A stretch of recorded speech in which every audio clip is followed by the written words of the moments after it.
So today, actually, we are discussing one important part of the Prophet Islam's life, in which for us there are many, many lessons. In the month of Dhul Qa'dah, which is the month now, which is the second last month of Islam here from the 12th, a great event happened in the Sirah and at that time, which is known the Battle of Ahzab, the Battle of Khandaq. Ahzab means groups. It means groups of people, the people who did alliance from all Arabia, from all around Arabia, different mushrikeen and others, and they came actually together with a very big force at that time, because that time wars were happening. There was 1,000 people, 2,000 people on one side, 300, 400 on one side. That's the type of. They brought 10,000 strong army, imagine. And the Islamic State was in a baby stage yet. It was being formed yet. The Rasulullah have just come from actually the Makkatul Mukarramah a few years back. And Muslims were small in number and they didn't have that kind of actually ability to face these people. Anyway, Battle of Khandaq it's called, when the people came and actually from all around to destroy and annihilate actually the Muslims and Islam from the face of the earth. So that happened in the time of Rasulullah sallallahu alaihi wasallam. But I am trying to, every year I give this lesson, trying to draw lesson for us in this life, in our time, what lesson we can learn, what lesson we can draw today for us, our individual self, and generally Muslims as well, from that battle. Because that's not very beneficial, just mentioning the story, but not learning what is in that story, and not taking lesson and not acting up, and then your person is not saved. So first lesson you've learned that you should not just run like headless chicken where other people are running. You have one brain for yourself, you should think. Allah subhanahu. That's why Allah Azza wa Jal is going to question us individually, because we have been given that thinking power. When you go in the takeaway, you have this power and this authority choice to which food you want. You reflect on the menu, you do muraqabah on the menu, and then so angels are going to ask that you were so choosy that you actually thought so much about the menu, about the clothes you wanted to buy, and where you were heading in this life, you didn't use this mind there. Who is at fault of that? At fault, then obviously a person is. So that is the greatest thing, that where the crowd is going, I should just see that, not just actually start running, actually having a crowd mentality, but not be like a sheep mentality, be like a lion, make your own way, think of your own way. You are in your own right, you are a creation of Allah subhanahu wa ta'ala, honorable creation. You are a lion in your own right from Bani Adam. Secondly, one should also mention, some people say, oh, I am individual, what can I do? I do not know what to do, etc. I don't have any much knowledge and things. So I mentioned various times that to one of the wise people, someone went and said that, what do you advise me? He said, you should have a mission.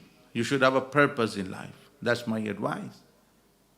He said, well, if I don't have, then I don't have the ability. He said, well, become a cook of the one who has a purpose and mission in this life. He said, what does that mean? He says, but because if you don't have that kind of intellect, that kind of knowledge, wisdom, that you could achieve something great in this world, and regarding akhirah, you say, I have less knowledge, I'm not very wise, etc., etc. Then okay, there will be someone who have a mission, who have a purpose, who have a very big purpose, good purpose. If you become his cook meaning actually become his helper in some way, become his helper, his driver, his actually cook, you will be rewarded in the same way that you have also helped in that mission. So that's very easy. Either you are one of the great people who have a great mission, who are trying to achieve actually in this world, or you don't have. In both cases, you can be successful. If you have, then carry on with your mission. If you don't have, just become a small part of that mission. Become a cook, become a driver, become a helper, become actually a supporter in some way, and you will also be actually. Do you not see how sometimes there's a big car? A car can be of any company, but no matter which actually part of the engine there is, that's driven with the whole of the car. Wherever the car goes, that part goes there as well. So if it's a good car, it goes through treatment, good service, that part will also, the small part will also go there. So it's a very, very wise actually advice. Wise advice.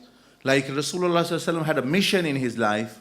The Meccans, they didn't have, they were just living like us, like aimlessly here, there.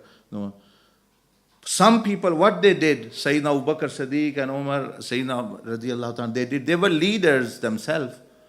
They also became the part and parcel of the mission of Rasulullah sallallahu alaihi wasallam, and they were blessed as well. Some people who were slaves, this is a lesson for us, like Sayyidina Khabbab radiallahu ta'ala anhu, Sayyidina Bilal radiallahu ta'ala, they said, we are not leaders, we are slaves actually in this Meccan society, what shall we do? They became also servants of Rasulullah sallallahu alaihi wasallam, and he had the highest, although he didn't become actually a leader as such, actually, but he said, okay, I can serve the Prophet ﷺ, look after his finance. He was his financial, you may say, assistant in that sense. He used to help actually in finance, keep the money, etc., and serve in many other ways from in his household, in his family, and many, many other things actually that he used to help. The famous story of him that he used to, when sometime there was not enough money, he used to borrow money from others to help the Prophet ﷺ, his household, and everyone. So once he borrowed and he could not return the money on time, and he said, Ya Rasulullah ﷺ, please permit me, I am going away for some time. Prophet ﷺ said, why you are going away for some time?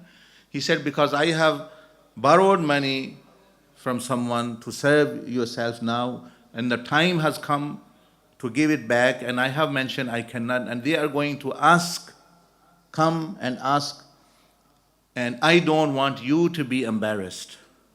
That someone comes to you and say, oh, Bilal is not giving, or he has not given our money, etc., etc. So what I will do, until Allah subhanahu wa ta'ala opens or gives us some amount from somewhere, I will just go somewhere else. And actually, such love, such honor, such actually value, actually he had. The Prophet ﷺ, as he was talking, Allah subhanahu wa ta'ala sent a gift in the form of some Sahabi sent a gift of money or gold to the Prophet ﷺ. Prophet ﷺ said, take this and give to whoever you have borrowed. And he had to go. But that was his mentality. What I'm giving you example, so there are people like Sayyidina Abu Bakr Siddiq, radiallahu anhu, who were already leaders and very rich people. They became missionary people and they became leaders in their own right. And there are people like Sayyidina Khabbab, old women, old men, people who were treated as slaves, who were treated as lowly in society. They also became part of the mission. And Rasulullah ﷺ held them high up, so much high that actually even the other very honorable tribes used to say, our master Bilal, Sayyidina Bilal radiallahu Umar radiallahu ta'ala anhu used to say this and things, etc. Because that was the Prophet ﷺ. Because we are all from Bani Adam. Even this European people, it's research One of the research has been done that the European people originally, they came from also Middle Eastern, Asian origin. They were not white in color from ever and ever, meaning actually some people are naturally, but others they say they were not white like now you see. It's over thousands and thousands years before. If they go back thousands and thousands years, it is from the Middle East or from Asia where first time people came on this island. Because Adam alayhi Islam came in Asia, for example, or actually you may say the cradle of the civilization, Iraq, Egypt, these were the very ancient people. So in Europe, even in here, the people were not living here before, they came in. And because of living thousands and thousands years, like many of you have come now, if you live for 100, your generation, you are, because of the environment, your features, your colors might change after 300-400 years, even your children, for example. That's how actually it happens.